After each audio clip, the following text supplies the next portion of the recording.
Poetry is like prayer for me, and I'm working on this project where I'm writing an endless poem of just random thoughts, my past, my present, and whatever the hell else comes to my mind. So I'm going to read a piece of that, the most recent piece.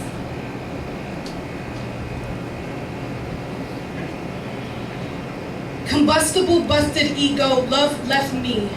Post-traumatic shock, numb, cold, and bruised. I miss me before him. Before them, lover one.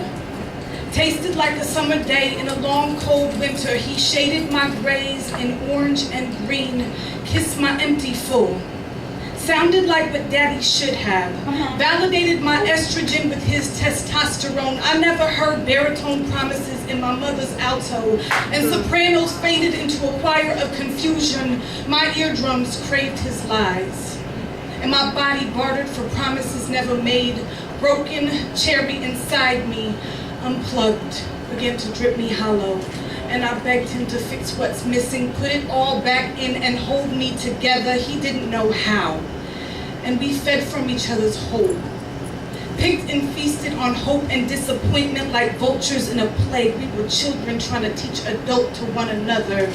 Burning Disneyland and the Cosby Show in broken sheetrock and makeup. Sex, first taste of blood makes love look like bleeding. And it becomes the way I know he loves me. Bloodshot eyes look like hearts in his pupils, and I grow flames from the roots of my scalp in reciprocation. We are iced heat. With evaporating ideals of woman and man, but damn, we could fuck. Fuck away worries, fuck away concerns, and fuck each other into places that washed lukewarm and kept us locked like patients in an asylum, tucked snug in jackets, sharp and led to the last drop. I couldn't bleed or cry in the final chapter. All dried up with sorrow, I let go optimistic. Saw myself survivor, salted now with just enough life to feed lover two. Come on. Snake charmer. Turned kitchen skylights into Yosemite horizon, showed me stars I never knew existed. Puddles became opportunity for his chivalry.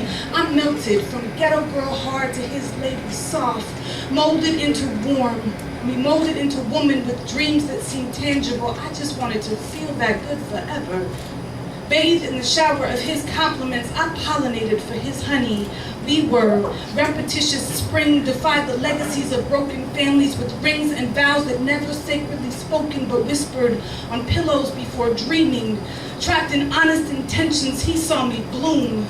Fenced my garden, fertilized miracle growth from my roots, pulled me ripe from branches and spoiled me sugar sweet brown to the core. I subtracted 2 out of 3 dimensions and just kept the one he liked. The world mourned me before I ever died. I didn't recognize the warning in my sister's face, thought she grieved the girl in me, all woman now. Let me show you, sister, I can be loved.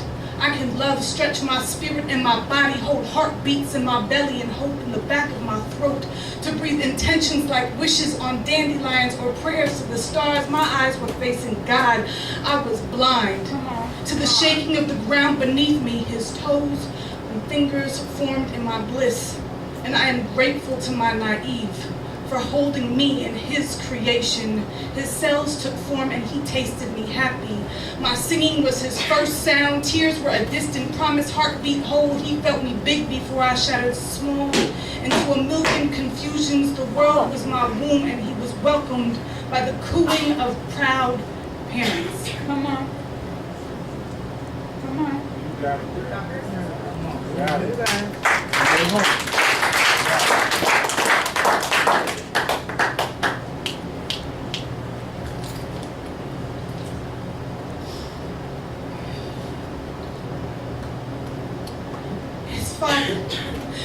Changed his first diaper. Didn't want the shit to stick to his ass while he flushed our dreams and selfishness and fears.